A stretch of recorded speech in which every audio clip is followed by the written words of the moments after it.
Welcome back. 4,500 ಕೋಟಿ ವಂಚನೆ ಆರೋಪದ ಬಗ್ಗೆ ಬೆಳಗಾವಿಯ ಡಿಸಿ ಮೊಹಮ್ಮದ್ ರೋಷನ್ ಮಾಹಿತಿಯನ್ನು ಕೊಟ್ಟಿದ್ದಾರೆ. ಬನ್ನಿ ನೋಡೋಣ.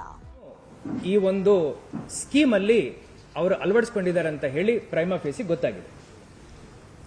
ಅದರಂತೆ ಪೊಲೀಸ್ ರಿಪೋರ್ಟ್ನು ಆಧಾರದಲ್ಲಿ ಇಟ್ಕೊಂಡು ಹಾಗೂ ನಾವು ಮಾರ್ಕೆಟ್ ಇಂಟೆಲಿಜೆನ್ಸ್ನು ಆಧಾರದಲ್ಲಿ ಇಟ್ಕೊಂಡು ಪ್ರಿಲಿಮಿನರಿ ಎಂಕ್ವೈರಿ ನಾವು ಅಸಿಸ್ಟೆಂಟ್ ರಿಜಿಸ್ಟ್ರಾರ್ ಆಫ್ ಕೋಆಪರೇಟಿವ್ ಸೊಸೈಟೀಸ್ಗೆ ನಾನು ಆದೇಶವನ್ನು ಮಾಡಿದೆ.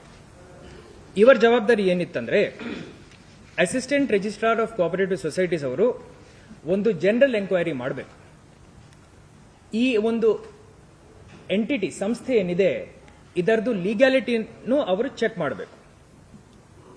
ಲೀಗ್ಯಾಲಿಟಿನ ಅಲ್ಲದೆ ಯಾವ ರೀತಿಯ ಫೈನಾನ್ಷಿಯಲ್ ಆಪರೇಷನ್ ಇವರು ನಡೆಸ್ತಾ ಇದ್ದಾರೆ ಅದರ ಬಗ್ಗೆ ಅವರು ಪತ್ತೆ ಹಚ್ಚಬೇಕು.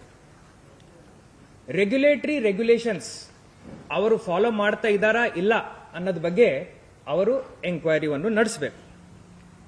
ಠೇವಣಿಯನ್ನು ಹೆಂಗ್ ಮೊಬಿಲೈಸ್ ಮಾಡ್ತಾ ಇದ್ದಾರೆ ಅದರದು ಮೆಥಡಾಲಜಿಯನ್ನು ಅವರು ಪತ್ತೆ ಮಾಡಬೇಕು.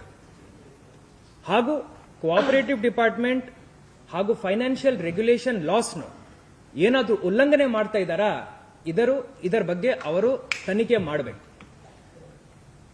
Assistant registrar of cooperative societies ARCS ಅವರು ನಮ್ಮ ಆದೇಶದಂತೆ ಅವರು 4 ಸ್ಥಳಗಳಲ್ಲಿ ಪರಿಶೀಲನೆ ಮಾಡಿ ಅದಾದ ನಂತರ ಒಂದು ಸುದೀರ್ಘವಾದಂಥ ವರದಿಯನ್ನು ಅವರು ನಮಗೆ ನೀಡ್ತಾರೆ. ಈ 4 ಸ್ಥಳಗಳಿಗೆ ಭೇಟಿ ಮಾಡಿದ ನಂತರ there is a prima facie evidence that irregularities taking place ಅಂತ ಹೇಳಿ